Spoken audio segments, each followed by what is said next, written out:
Hola a todos. Hola Sola. Hola mami.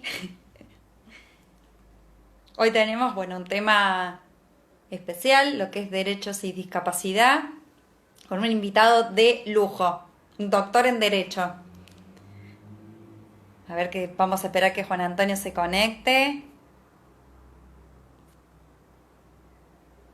Ya después, bueno, les voy a comentar, para los que no lo conocen, él es adjunto de la Cátedra de Familia y Sucesiones de la UBA, doctor en Derecho. Así que nos va a dar alta clase.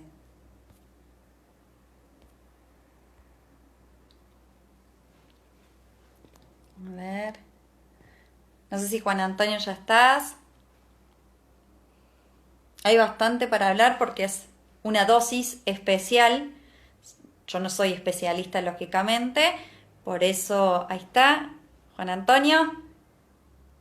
A ver.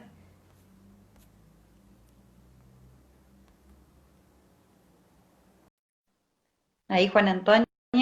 Ahí estamos desde la Comisión de Discapacidad y Derecho. Bárbara, Andrea.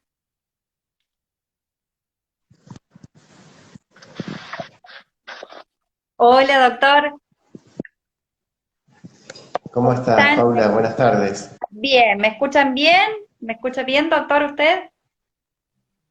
Yo te escucho perfecto. ¿Ustedes me Bueno, escuchan bien? por lo que vemos, sí. Voy a hacerle, bueno, una pequeña introducción al doctor Juan Antonio Seda, quien es abogado, antropólogo, doctor en Derecho, es autor de lo que es Discapacidad y Derechos, el impacto de la Convención sobre los Derechos de las Personas con Discapacidad, adjunto, como bien dije, de la Cátedra de Familia y Sucesiones, y un montón más. Si me extiendo en el currículum, eh, la verdad que un placer que participes y que nos des, compartas con nosotros tu conocimiento de esta dosis especial de discapacidad y derechos. Bueno, no, yo soy el agradecido por la invitación, por la convocatoria.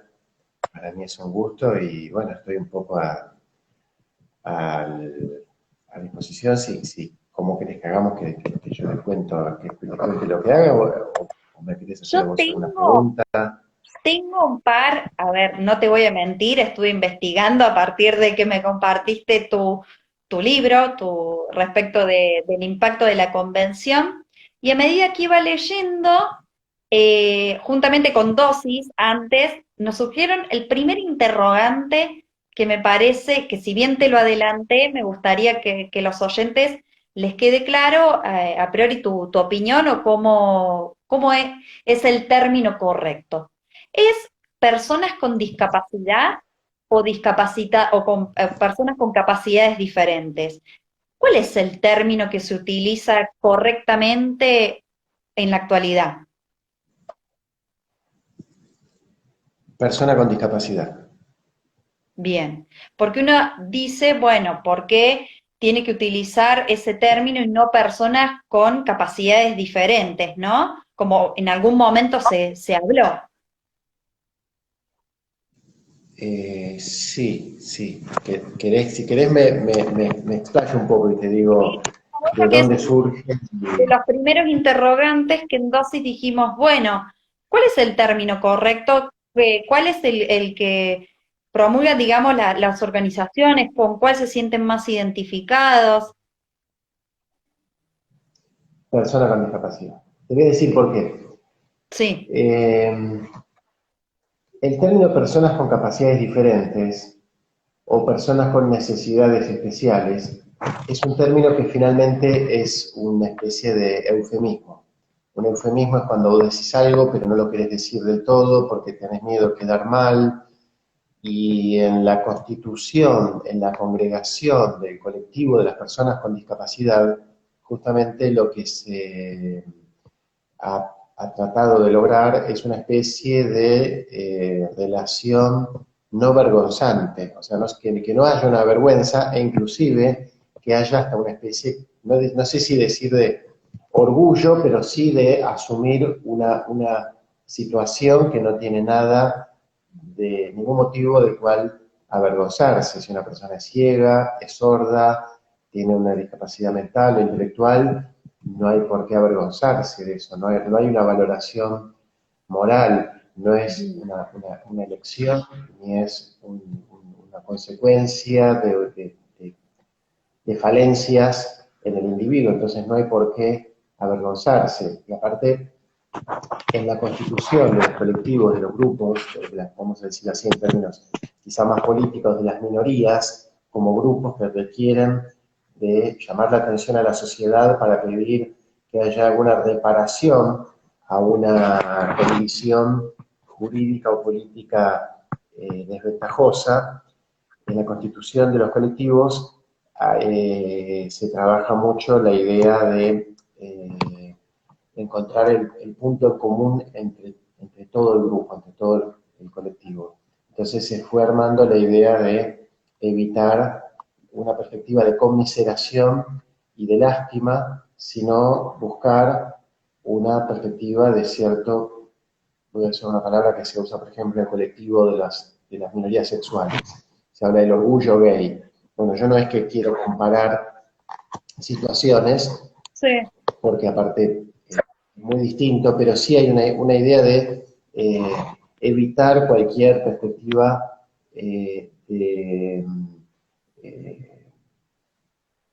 vergonzante. Entonces, el término persona con discapacidad evita el eufemismo, aparte es el que ha unificado a todo el colectivo, porque imagínense, hay autores que han como hasta desarrollado una idea de construcción de identidad mítica, entonces se dice que en la Edad Media, o antes con los griegos, o antes, bueno, todo eso en realidad es un relato mítico, está bien, pero en realidad es como tratar de rastrear en la historia algo que no existía, porque el colectivo de personas con discapacidad no existía, es una construcción social, política y jurídica del siglo XX, y que encuentra justamente en el siglo XXI una cristalización en una norma como es la Convención sobre los Derechos de las Personas con Discapacidad. Entonces, el término persona con discapacidad, yo te lo digo con tanta seguridad que hay que usar ese nombre, pero no porque tenga connotaciones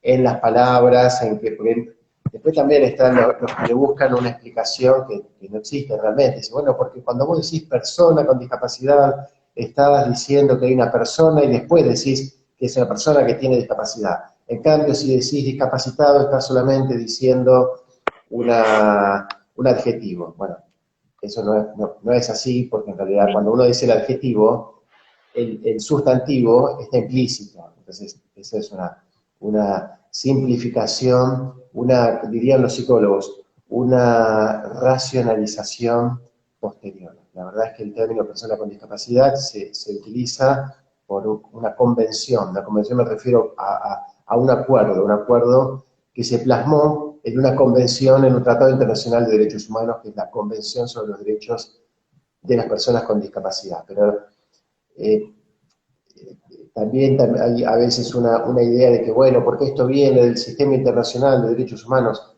y quiero decir que hace 30 años, no un poquito más, en 1981, la misma organización de las Naciones Unidas, que ahora mucha gente dice que bien la ONU, la misma ONU sacó, el año 81 lo declaró Año Internacional de los Impedidos. Impedidos es un término que hoy no usaríamos, pero en aquel momento se usaba. De la misma manera, si dosis de derecho sigue dentro de 20 años, y quizá nos volvemos a encontrar para una entrevista, hay que ver si estoy yo también en 20 años, más posible que esté dosis de derecho que... Sí. Pero en 20 años nos volvemos a encontrar, Paula, en este medio, capaz que no se usa más el término persona con discapacidad. No, No hay que enamorarse de las palabras. lógico, clarísimo. Y Doc, le hago una pregunta. Hoy por hoy no existe un bloque, digamos, un derecho autónomo de la discapacidad, ¿no? Hoy no podemos hablar de un bloque autónomo, ¿o sí? ¿Te referís a una rama del derecho? Claro, no hay, sino que forma parte, digamos, del derecho privado, como usted menciona en su libro. Buena pregunta. Yo me lo planteo en la tesis. Ese libro en realidad es como la derivación de mi doctorado que hice hace unos años. Yo creo que no da para, no No da para... justifica para una rama del derecho. Va contra mis intereses esto, porque cada uno cuando estudia algo, si uno estudia, no quiero poner ejemplos, pero voy a poner ejemplos, es inevitable. Uno Sí. estudia derecho a la salud, la gente que estudia derecho a la salud dice no, porque tiene que ser el derecho de la salud. Pensadores muy importantes plantean esto, y profesores que yo respeto y valoro mucho. Dice, hay que hacer un derecho de la salud como una rama. Derecho de los animales, tiene que ser una rama del derecho. Derecho de, no sé, de la ancianidad. Y cada uno quiere hacer su propia rama del derecho. A mí no me parece, no me parece. Yo sé que va en contra, a mí me encantaría, o sea, a mí me sumaría mucho que fuera una rama del derecho, porque estudio este tema hace muchos años, Ujú. pero no me parece que cada tema de estudio haya que hacer una rama del derecho. No me parece consistente científicamente la idea. Independientemente de que quizá en algún momento cobren, los estudios en discapacidad cobren cierta autonomía y quizás se haga. Pero te voy a decir también otro motivo por el cual tengo mis serias dudas. Está muy cooptado, el campo de la discapacidad está muy cooptado por el discurso de la militancia. Entonces, también ahí hay como poco estudio sistemático y mucho discurso político. ¿Está Mm. mal el discurso político? No, no está nada. Es excelente que haya discurso político y el discurso político ayuda a que la gente logre propósitos, logre normas, logre recursos para lo que se necesite. Está muy bien el discurso político. Pero en términos académicos es flojo, o sea, no tiene consistencia científica, vamos a decir así. Clarísimo. Entonces, otra cosa que conspira contra el hecho de que sea una rama del derecho. Perfecto. Doc, yendo un poquito, que después quiero hablar de algunos de los fallos que usted menciona, que me parecieron muy interesantes, tanto a nivel nacional como alguno internacional, que me han quedado dando vuelta como para que conversemos y podamos compartirlo, es respecto del marco normativo de esta especialidad, lo que es justamente el rango constitucional a partir, bueno, del artículo 75, el inciso 23, la convención propiamente dicha sobre las personas con discapacidad, los derechos de las personas con discapacidad, qué impacto tuvo, si es que tuvo o no, como es lo que plantea, esta convención en lo que es los derechos de las personas con discapacidad. Yo no leí en su totalidad el libro, pero me replanteé al momento, hice una especie de interrogatorio para ver en qué manera hay un impacto o no en los derechos de las personas con discapacidad. Estuve viendo la cantidad de fallos y lo que más me llamó la atención es la demora de la justicia, que eso es un tema aparte, porque uno de los fallos que quería conversar es internacional, que demoró 13 años para, bueno, un chico de Ciudadela que después, si quiere, lo compartimos. Pero más que nada quería los que están interesados cuál es el marco normativo, a partir, bueno, de la Constitución, el Código Civil y Comercial, que tomó, digamos, y esta ley también nacional, que es si mal no recuerdo, la 22.431, bueno, respecto también de cuestiones de seguridad social, de la atención médica. Si me quiere brevemente comentar, me parece que deberíamos, no sé por dónde quiere comenzar para darle un marco justamente normativo a los oyentes. Bueno, son como muchos temas. Si Son querés muchos. te voy. Lo primero que te puedo, de lo que te podría hablar es, bueno, primero agradecerte por haber leído mi libro, No, por que favor, justamente se llama, estoy viendo si lo tengo por acá. Lo tengo, ¿sí? ¿Querés que lo muestro? porque no, Tengo les que, voy a tengo que, contar a los chicos de dosis, me enganché porque un fallo es más interesante que el otro, y terminé con los fallos a nivel internacional, que fue el que me quedó, digamos, por ser uno de los últimos, súper interesantes. Bárbara, después para el Acá que le lo, interese lo vamos. Perfecto. acá lo tengo. No, pero aparte PDF te lo puedo mandar.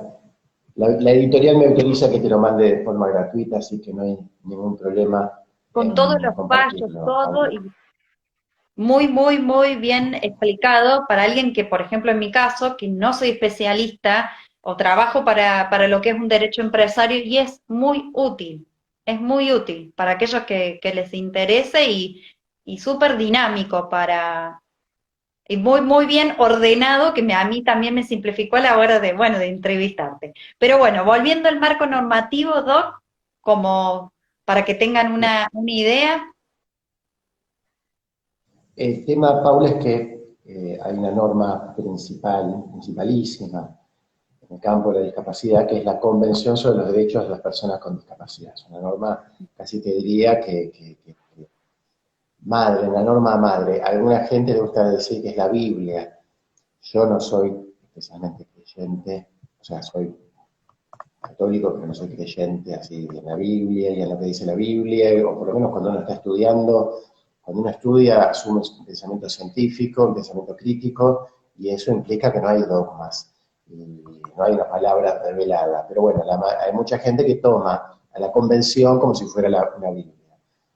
Y también mucha gente dice, bueno, pero es clarísima. La convención no es ni una Biblia ni es clarísima. Es un tratado muy importante, es el marco central, porque se trata de justamente una norma en la cual participó el movimiento asociativo, o sea, participaron muchas organizaciones representativas de personas con discapacidad. Esto es bueno y es malo, como todo, tiene ventajas y desventajas. Las ventajas es que el colectivo de las personas con discapacidad se siente representado en ese texto. La desventaja es que es un texto que abusa un poco de declaraciones, tiene muchas declaraciones.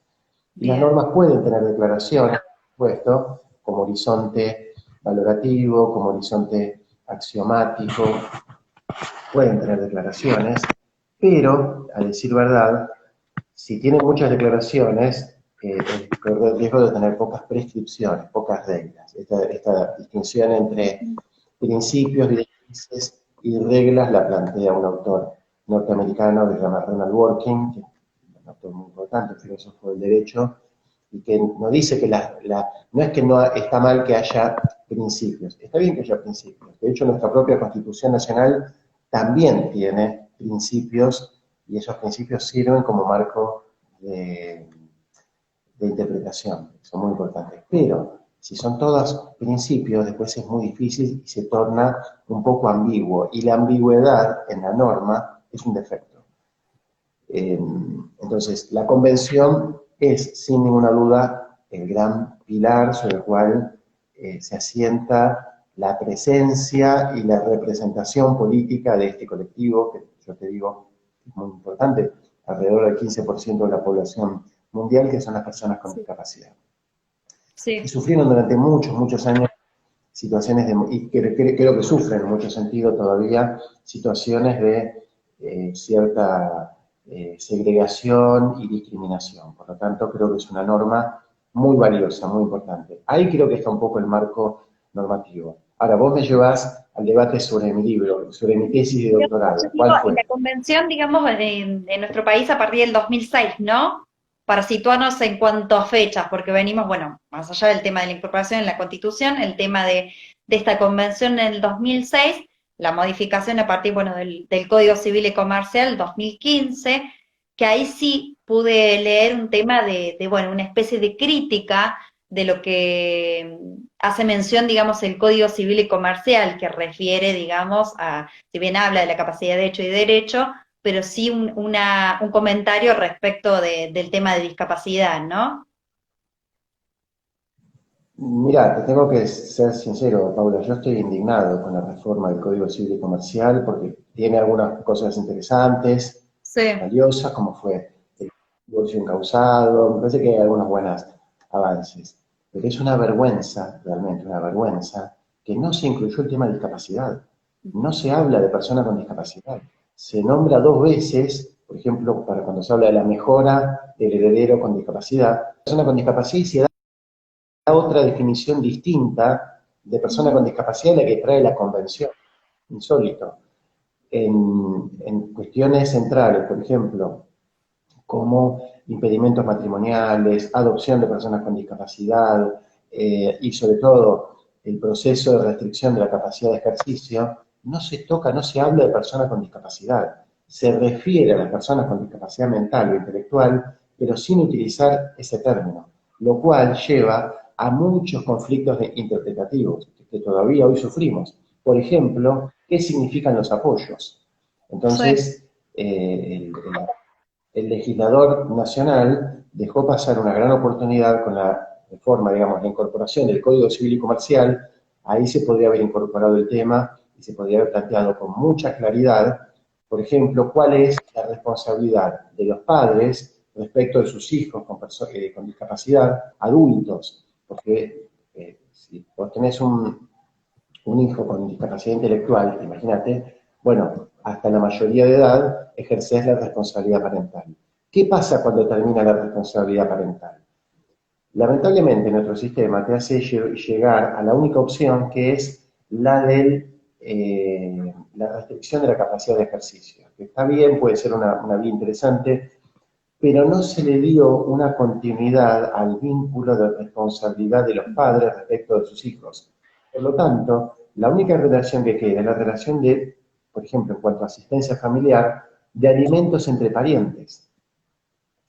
Y Mm. no, ese no es el vínculo exacto que hay entre padres de hijos adultos con discapacidad intelectual. No son solamente parientes como puede ser un tío, son parientes muy cercanos, o sea, son los progenitores. Entonces, creo que hay una desarticulación o una falta de armonización en las reglas sobre discapacidad en Argentina. Tenemos como eh, mucha retórica, pero poca capacidad de articular normas. Y no es porque no haya recursos, porque hay recursos. Un poco lo que yo planteo en mi tesis de doctorado es que la Argentina tiene una tradición de legislar en esta materia. Vos nombrabas la ley 22.431, que es una ley del año Ujú. 81, el año de los Sí. impedidos que declaró la ONU, año internacional de los impedidos. La Argentina, en la Argentina se sancionó esta ley. Tiene vicios y defectos, casi te diría, insalvables algunos, como por ejemplo que es una ley ilegítima en su origen, es una ley dictada por la dictadura militar.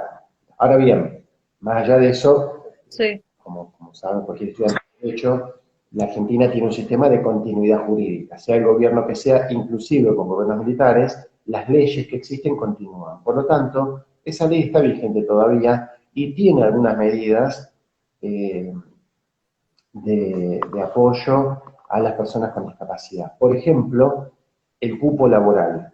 Por ¿El cuatro por ejemplo, ciento sistema, o sea, del 4%. ¿Del 4%? Después fue, en una ley posterior, Sí. el 4% para el Estado Nacional. Después fue, por supuesto que actualizada porque en Argentina, en los años 90 sobre todo, se produjo un proceso de privatización y de concesión de servicios públicos. Por lo tanto, hay muchos empleados que antes eran empleados directos del Estado que pasaron a ser eh, empleados de empresas concesionarias. Entonces el cupo hay que contabilizarlo en toda la planta. Empleados del Estado directos, contratados, hay distintas formas de contratación un poco más flexibles, y ni hablar los empleados de las empresas concesionarias de servicios públicos. Sí, Hay eso que también. contabilizar todo para al 4%. Bien. Pero a lo que iba un poco el trabajo de investigación era que eh, no es que cambió de la noche a la mañana con la convención, que es un poco, eh, cuando uno tiene esa mirada, vamos a llamarla así, paradigmática como que hubo un cambio paradigmático de la noche a la mañana con la incorporación de la convención. eh, Digo paradigmática, en realidad paradigma no significa estrictamente eso, pero sí como un cambio, una revolución de golpe. Yo planteo que no hubo una revolución de golpe, sino que hubo un proceso muy paulatino y que hay que tener en cuenta todos los cambios, los fallos, que son los que vos Ay, estabas bien sí. enunciando, en materia de prestaciones a las personas con discapacidad, y que vienen no ya de la 22.431, que fue una ley un poco fallida, porque no tenía muchos defectos, sino de la ley, que es una ley mucho más fortalecida y que está vigente todavía, que es la ley 24.901, que establece un sistema de prestaciones integrales para personas con discapacidad. Bárbaro. Y ¿Vos me Juan, estás escuchando? sí, yo te escucho perfecto, se Te ve que veo me bien. congelé la imagen, ¿no? Se me congeló la imagen, me Bueno, parece, no sé, por un tema de internet, pero si me escuchan, ¿me escuchan bien? ¿Vos, Juan, me escuchás bien? Aunque muy sea, bien. bueno, para seguir adelante porque sé que me congelé la imagen y digo, bueno, no quiero perder tiempo y seguir, digamos, escuchando y compartiendo. También vi las reglas de Brasilia, que me llamó la atención de justamente la Suprema Corte mediante una acordada del 2009. La verdad que es la primera vez que escucho justamente las reglas de Brasilia respecto de la discapacidad. Brevemente, ¿nos podrías comentar, Doc? Bueno, Sí, las reglas de Brasilia, Paula, se llaman reglas, pero en realidad no es una norma. Es un documento, una declaración que firmaron un conjunto de jueces, que en realidad no son jueces, digamos, de primera instancia, sino que son generalmente era un encuentro iberoamericano de jueces, donde se reunían en distintos lugares. Esta fue en Brasilia, pero antes se habían encontrado en Cancún y en distintos sí, lugares se encontraban y hacían reuniones y congresos donde se quedaban varios días y elaboraban algún documento. Bueno, este documento que le pusieron de nombre las reglas de Brasil, las 100 reglas, se sintetizan las reglas, 100 reglas de Brasilia, pero en realidad se llama las reglas para el acceso a la justicia de poblaciones vulnerables. ujú, No abarca solo a las personas con discapacidad, sino distintos colectivos en condición de vulnerabilidad. Por ejemplo, migrantes, minorías sexuales, niños, bien, ancianos, personas en condición de vulnerabilidad socioeconómica. O sea, abarca a las poblaciones vulnerables que para el acceso a la justicia tienen dificultades fácticas, independientemente de que tenemos un Estado que plantea la igualdad de oportunidades y que cualquiera puede hacer valer sus derechos en un tribunal de justicia. Lo sí, que un poco trata de mostrar este texto, escrito por los propios jueces, es que no es tan fácil, que después para llegar a tener un real acceso a la justicia, bueno, hay que tener tribunales que reciban esta clase de reclamos, hay que tener acceso a abogados defensores, hay que tener, por ejemplo, si una persona no habla el idioma, hay que tener traductores para que puedan acceder. Si una persona con capacidad motriz quiere ir a una audiencia, sí, porque están litigando, o un abogado o una abogada con una discapacidad motriz, no puede ser que haya edificios de tribunales que no tengan rampas o no tengan ascensores bien. específicos para este colectivo Y de eso, personas. Juan, Entonces eh, las reglas, te consulto si sería como, vos considerás que tienen que tener un trato diferencial en el acceso, digamos, a la justicia a las personas con discapacidad. Estoy bueno, eso es, pregunto y pregunto si, digamos, en cuanto a la prueba, más allá de estas cuestiones edilicias, ¿crees que tienen que tener, digamos, en tu opinión, un trato diferencial? estás tocando un tema clave. El otro día, justamente es el tema que hablamos en la última clase del posgrado, de la facultad, tiene un posgrado específico de Sí, discapacidad y derecho, y este tema llevó 4 horas de debate sobre derecho procesal con abogados y con gente que no son abogados, porque el posgrado no es claro, solamente para abogados. Pero este es un debate lindo en términos procesales. Para los que no son abogados que están escuchando, hay que decirles que el proceso tiene reglas y que el juez, depende cómo uno lo vea, o sea, en realidad el sistema argentino dice cuál es la función del juez. Es un tercero imparcial, que el juez no tiene que intervenir en el proceso. Bueno, algunas corrientes, quizá un poco más vinculadas a lo que se llama el activismo judicial, plantean que el juez sí debería tomar partido en el proceso por la parte más débil. No es exactamente así, estoy resumiendo mucho. Y Bien. las reglas de Brasilia parecieran orientar un poco a eso cuando dice, no me acuerdo cuál era el artículo, cuando dice que el juez tiene que buscar la manera de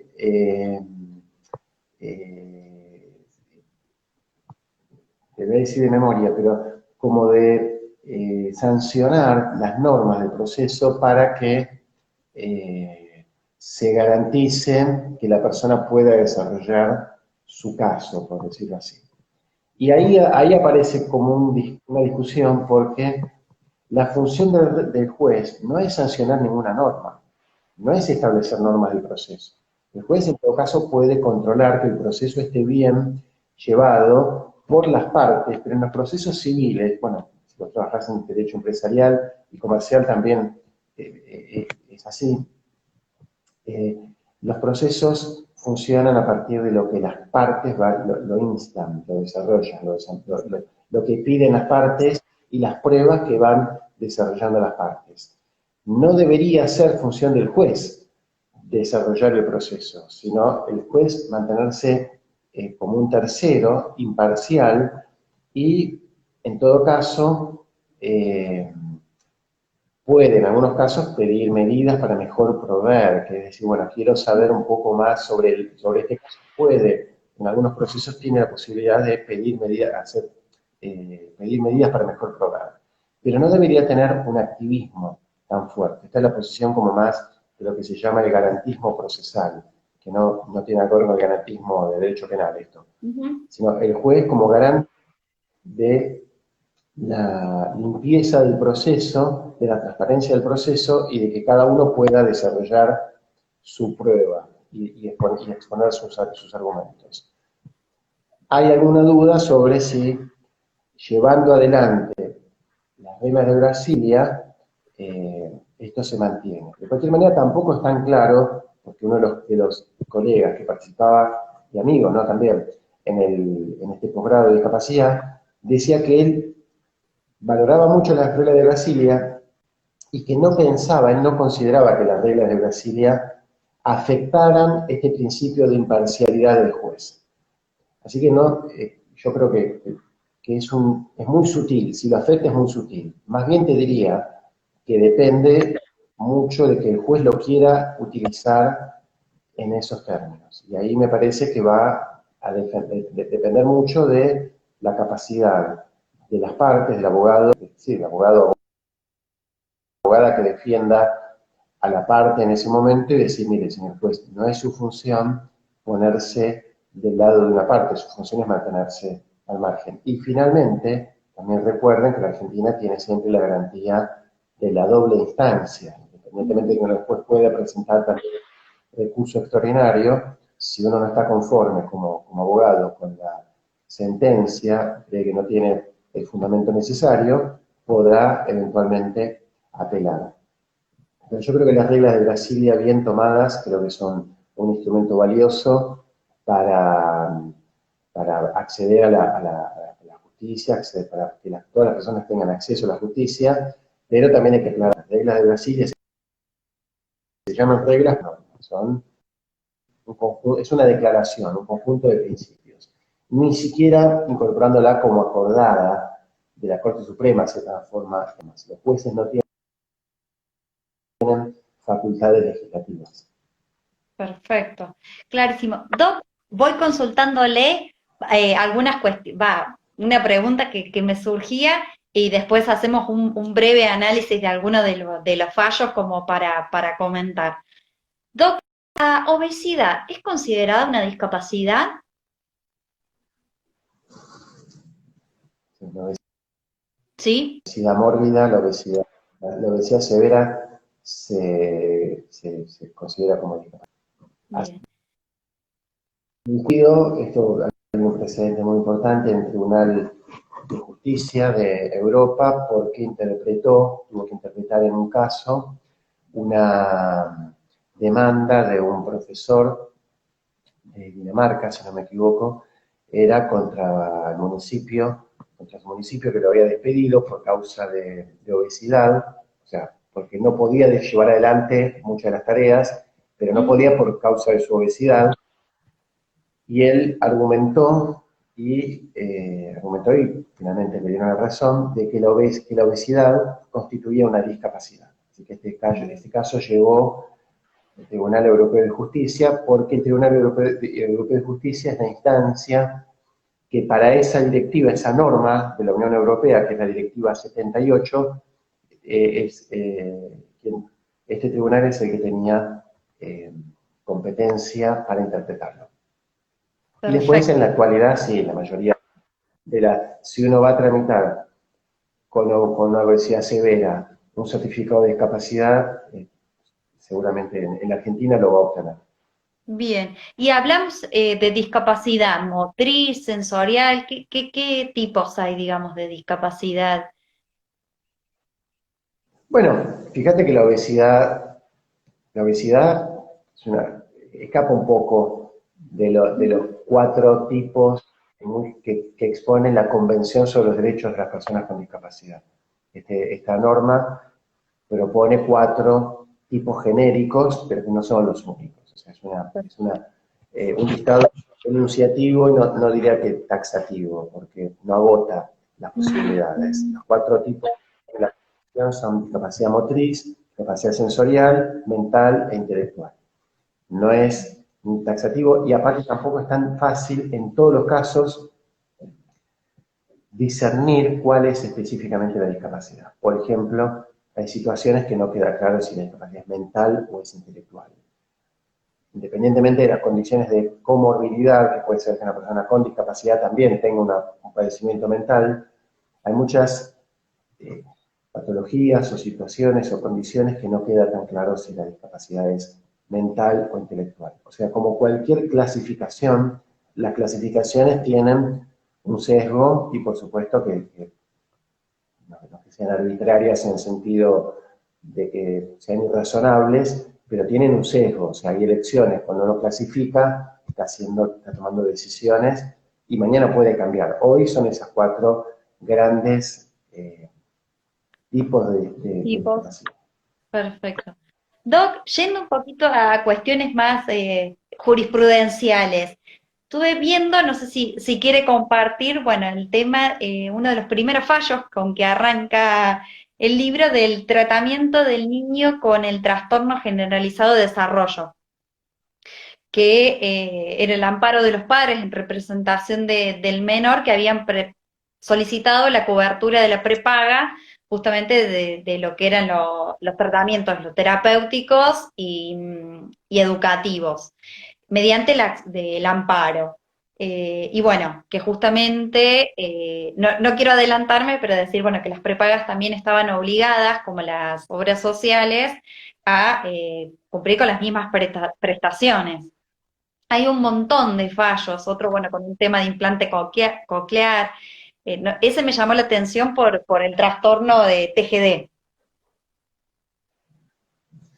Mira, TGD es una clasificación como muy genérica. En Ujú. realidad, casi siempre la- la- la- en las en el diagnóstico de TGD lo que hay es un trastorno del espectro autista. Eh, Ujú. las clasificaciones en materia mental e intelectual se hacen por manuales y por clasificaciones internacionales que van cambiando permanentemente. Casos como este del niño, que el certificado, es muy común que el certificado único de discapacidad diga TGD. Generalmente están hablando de alguna clase de autismo. Casos como esos tenemos todos los días. Bien. Inclusive nosotros en el profesional, ahí cuando vi que la gente que entraba, no sé si está todavía, pero hace un rato estaba Andrea Pasodomo, que es una de las docentes que colabora conmigo en el patrocinio jurídico gratuito de la UBA. La UBA tiene la Universidad de Mira, Buenos Aires tiene un servicio de patrocinio jurídico gratuito para personas justamente que no pueden pagar un abogado. Entonces nosotros tenemos todo un equipo docente especializado en discapacidad y donde los alumnos llevan adelante las causas también representando a las personas con discapacidad. Tenemos bien, muchos casos, de hecho, en materia de amparos por prestaciones, tenemos sí, muchos, casi siempre son porque las obras sociales y las empresas de medicina prepaga también, pero las obras sociales suelen retasear los tratamientos, por ejemplo, de kinesiología, fonoaudiología, acompañante, maestra de apoyo, qué sé yo, distintos tipos de tratamientos que se requieren para que el niño pueda incorporarse mejor a la escuela y pueda desarrollar su socialidad ahí, que pueda socializarse de manera más inclusiva posible. Muchas veces, para lograr esto, que son prestaciones caras, sí, hace falta llegar a hacer un amparo. Un poco lo que vos viste en el libro es que ese caminito no es que sí, empezó con la convención, empezó muchos años antes, y hubo muchísimos pronunciamientos judiciales donde se daban estas prestaciones. Independientemente que a veces, por suerte, no hace falta llegar al amparo, pero no se puede decir que estas prestaciones o estos derechos llegaron con la convención, porque es faltar a la verdad. Y aparte es darle, sin necesidad, es darle un atributo a la convención que no tiene. Y aparte uno pierde de vista otros atributos que sí tiene, que son muy importantes. Pero sobre todo, eh, se está equivocando el que quiere valorar la convención por algo que no trajo la convención. Es decir, claro, la convención, te voy a poner otro ejemplo, que es un poco burdo, pero en el mundo de la discapacidad funciona. Una gente dice, las personas con discapacidad empezaron a ser sujetos de derecho con la convención. Es absurdo eso. El ujú, que dice eso no sabe nada de derecho, no sabe qué significa ser sujeto de derecho. claro, Entonces yo entiendo que fue muy importante, y es muy importante la convención, pero no podés decir que no antes puede, las personas no eran sujetos. no, Entonces no, yo doy clase de posgrado en muchos lugares del país, que hacemos convenios con colegios de abogados o con instituciones y damos clases en varios lugares del país. Y me acuerdo que una vez me tocó en una provincia, no voy a decir cuál, un joven docente, era docente de la facultad, se había recibido hacía poco, pero venía siendo ayudante, y él me decía, pero profesor, esto a mí me lo dijeron toda la carrera, siempre escuché esto. Digo, no, te lo habrán dicho en toda la carrera, porque hay como palabras o frases hechas o latiguillos que se ponen de moda, pero uno no puede seguir la moda, uno tiene que analizar y sentarse y decir, pero ¿qué me estás diciendo cuando decís que antes no eran sujetos de derecho? ¿Cómo que no eran sujetos de derecho? Dice, bueno, pero lo que pasa que quiere decir que en realidad tenían menos derechos.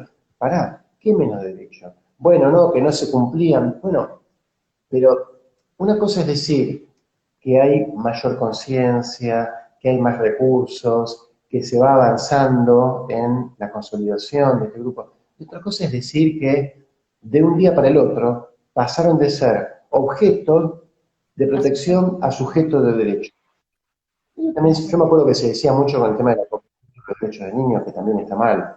Por eso cuando escuché esto, ya sabía de dónde venía, porque yo soy profesor de Derecho de Familia de hace 25 años. Lo escuché 80.000 veces, escuché esa clase de exageraciones. En el libro un poco, trato de no ser tan explícito, pero lo llamo, son hipérboles retóricas. Una hipérbole es una exageración. Y claro, la hipérbole está bien exagerar un poco cuando uno quiere decir sí, porque mi equipo es el más grande del mundo, yo soy de River Plate y es el mejor del mundo.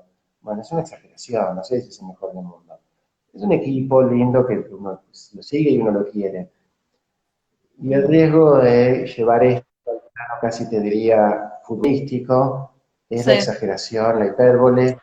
eh, Está bien para la militancia quizá, pero está muy mal para el análisis jurídico. Sí, coincido con usted.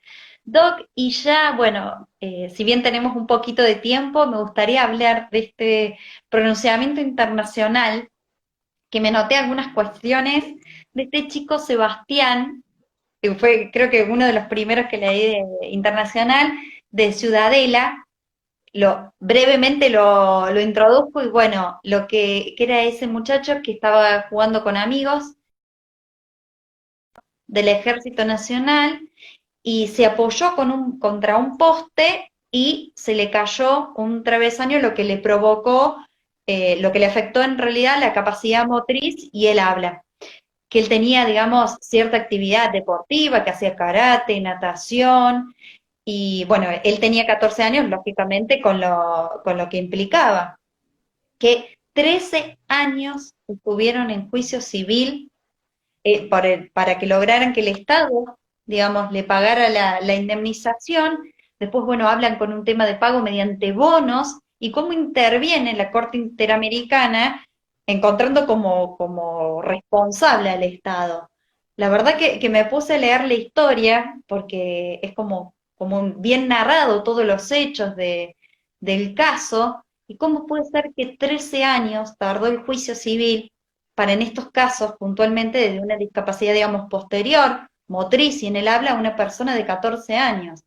Y después que sea mediante el pago de bonos, ¿no? ¡Qué locura! Sí, sí. Cómo puede ser? Pues, yo tengo la suerte de conocerlo a Sebastián Furlan, que tiene más o menos mi edad. Ahora yo tengo 52, él puede ser que tenga 50. Ahora está muy bien, está trabajando, o por lo menos cuando lo vi yo, que fue hace un par de años, estaba muy bien. Lo conocí gracias al que era en ese momento presidente de la Auditoría General de la Nación, fallecido lamentablemente hace poco, que era profesor también de nuestro posgrado, Leandro Despuy, una persona muy noble.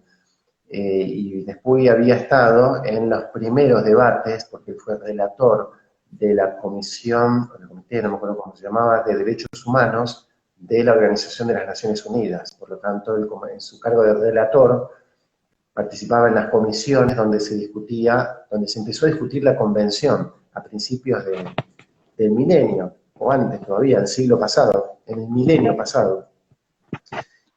Entonces, como él, como después era profesor en nuestro posgrado, lo invité una vez a una jornada, y lo trajo Furlan, y me contó que él que trabajaba con él.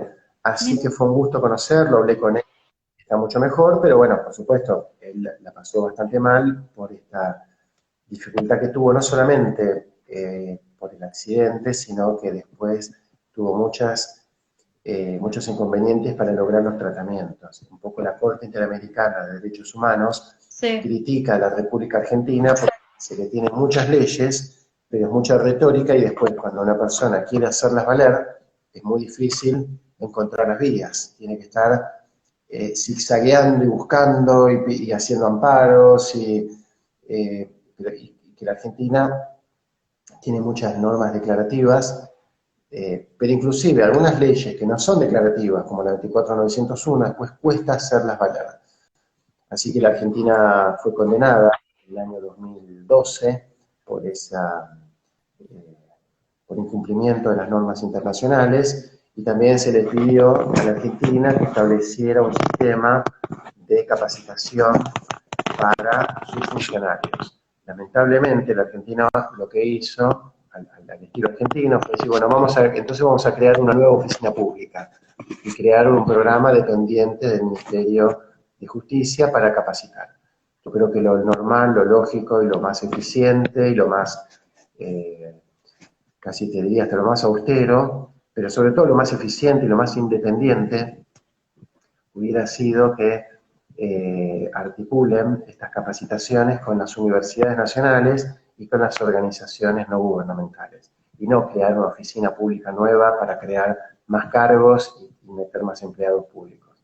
Me parece que hay una distorsión de lo que pidió la Corte Interamericana de Derechos Humanos, pero sin duda que hace falta una mayor capacitación por parte de nuestros funcionarios, en todos los poderes y en todos los niveles. No, Doc, hay muchísimo para hablar. Yo invito, digamos, a nuestros oyentes eh, para que lean tu libro. Yo no soy especialista, sí tengo cierta afinidad, mi mamá es psicomotricista, entonces justamente el equipo de Dosis pedí llevar adelante este vivo por una cuestión de tenerlo en mi casa, tan cercano a las cuestiones de discapacidad. Y me pareció muy, muy ameno el libro y muy interesante y con ganas de seguir investigando porque hay un montón de fallos y uno, bueno, le toca, digamos, de cerca estas cuestiones que a lo mejor en la práctica no lo tiene tan presente, o yo en mi caso, al estar en el asesoramiento empresarial, uno tal vez olvida estas cuestiones que no son menores y uno al momento de sentarse y ver, ve la cantidad de fallos y ver realmente cómo estamos. Yo le agradezco porque me abrió la posibilidad de poder empezar a investigar del tema. Eh, Usted está como profesor en el posgrado, invito a aquellos que les interesa, colegas que quieren ir para aquel lado y volver, bueno, a reiterar ahí, algunos preguntaron, justo estaba Andrea, muchísimas gracias Andrea por ahí los datos que va pasando. Y bueno, respecto ahí del libro del doctor, acá justo Andrea menciona la carrera de especialización en discapacidad y derechos en la UBA, está abierta. Así que bueno, los invito a los colegas que quieran ahí, interdisciplinariamente. Perfecto. Gracias, Andrea, ahí por la información, también lo de patrocinio jurídico. Como también, bueno, desde el equipo de Dosis le agradecemos por toda esta información y seguramente vamos a llevar adelante otros vivos para poder seguir actualizándonos y ver cómo estamos hoy, porque bueno, si bien el código fue ya en el 2015, a ver qué novedades tenemos y cómo estamos hoy por hoy jurisprudencialmente. Porque desde lo personal, en algunas cuestiones veo que realmente se ha avanzado, pero en otro me dio vergüenza como ciudadana argentina la demora en la justicia, en este caso puntual de 13 años. Bueno, es como para replantearnos y como decía usted, de capacitación de los funcionarios de todos los poderes. Así que, Doc, lo invito para que sigamos conversando. Ahí Andrea, bueno, nos agradece. Gracias a todos y gracias especialmente, doctor. Y bueno, a todos los oyentes de Dosis para seguir compartiendo conocimiento y tratando de seguir formándonos entre nosotros, colegas y no y aquellos que tengan cierto interés para el derecho. Muchas gracias, Paula, un gran saludo y nuevamente soy yo el agradecido y el honrado por la convocatoria. No, muchas gracias, doctor, y nos vemos en la próxima. Y a todos los oyentes, ahí dice Andrea, necesidad de capacitarnos y generar ámbitos de reflexión académica. Ni hablar, y bueno, a seguir adelante y los que podemos aportar un granito de arena en esta disciplina, en lo que es derechos y discapacidad, bienvenidos. Gracias, doctor.